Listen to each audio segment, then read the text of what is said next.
So let's talk about some news coming out of Mexico, okay? Sinaloa Cartel content. Alright, 1 million fentanyl pills linked to the Sinaloa Cartel seized in record-breaking drug bust. If you don't know, the Sinaloa Cartel is the cartel that El Chapo ran. The U.S. Drug Enforcement Administration has seized approximately 1 million pills laced with fentanyl, allegedly linked to the Sinaloa Cartel, and what authorities say is the biggest bust for the drug in California history. The seizure happened earlier this month in Inglewood, California, after the DEA's Los Angeles Field Division High Intensity Drug Trafficking Area, Group 48, along with the DEA New York Division Tactical Division Squad and Hawthorne Police Department, had been investigating the Los Angeles area drug trafficking organization since May that authorities believe was linked to the Sinaloa Cartel. DEA agents identified Southern California narcotic couriers and stash house managers who were responsible for distributing narcotics to other drug distributors in the area, the DEA said in a press release regarding the seizure. Authorities subsequently obtained a federal search warrant and executed the drug bust on July 5th at a residence in Inglewood, which resulted in the seizure of approximately 1 million fake pills laced with fentanyl that were intended for retail distribution with an estimated street value of between 15 to 20 million. Alright, so basically we all know how the cartel gets down in terms of their logistics and their planning and operations. What they do is, it's like a management company, okay? So, Sinaloa Cartel, for example, and all cartels operate like this. You have dealers and distribution points all throughout the country of America. So, say for example, you and I work for the Sinaloa Cartel, and our job is in operations. We have to get the drugs from Mexico to the United States. Okay, we're going to send the drugs to all of our distribution points. We might have a guy in Illinois, in Chicago. We might have a guy in New York. We might have a guy in Houston. Basically, there's somebody associated with the Sinaloa Cartel in every major city in the United States. And that way, once they get the drugs, they can distribute it through their network, and it can trickle down to the smaller towns and the smaller areas that surround the bigger cities.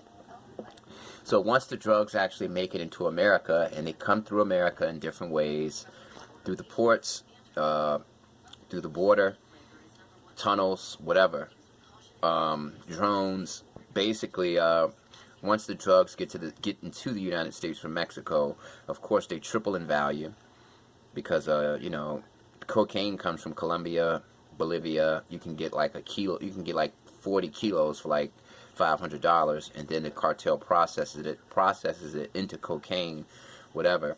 But the cartel, what they're doing in terms of the fentanyl thing is they're getting fentanyl from China.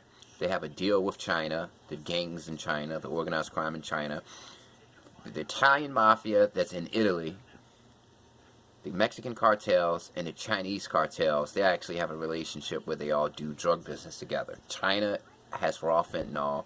They give it to Mexico. The Mexican cartels compress the fentanyl into fake Percocet pills or fake oxycodone pills, and that's what's causing a lot of people to die from overdoses, and yeah, man, biggest bust in California history. And here's another thing that happened. Mexico captures drug fugitive on FBI most wanted list. Mexico has captured an alleged drug kingpin on the FBI list of 10 most wanted fugitives for the murder of a U.S. federal agent. Rafael Caro Quintero is accused by the United States of ordering the kidnap, torture, and murder of DEA Special Agent Enrique Kiki Camarena in 1985. He was arrested that year, tried in Mexico, and sentenced to 40 years in prison. But in 2013, a Mexican court ordered Quintero's release on a legal technicality after he served 28 years. The decision was overturned by Mexico's Supreme Court, but Quintero had already gone into hiding. Caro Quintero has a $20 million bounty on his head and was described by the FBI as extremely dangerous. He is accused of co-founding the Guadalajara drug cartel and currently runs an arm of the infamous Sinaloa Cartel. He was captured by the Navy in the northern state of Chihuahua, according to Mexican media. So yeah, man, the Sinaloa Cartel is still active, despite the fact that El Chapo is doing life in ADX. The cartel is still going to go on, because you got to understand, El Chapo's kids are still in the mix. And if you don't remember, there was a video that came out maybe last year or 2 years ago, in which El Chapo's son was arrested by the Mexican federal agents, federal military. And once they realized that he was El Chapo's son, they let him go. and a firefight ensued. The whole area was under siege. The Sinaloa Cartel came and shot up the military, and they ran away. They had him arrested but let him go because they were afraid that the cartel would kill their families. You know, because the cartel can get information about the military and find out who their family is. But yeah, man, it's a lot going on in the criminal world. China is largely responsible. They're sending this fentanyl. They got a relationship with the Mexican cartels. They're sending fentanyl. The Mexicans are compressing it. They still got the crystal meth game on lock.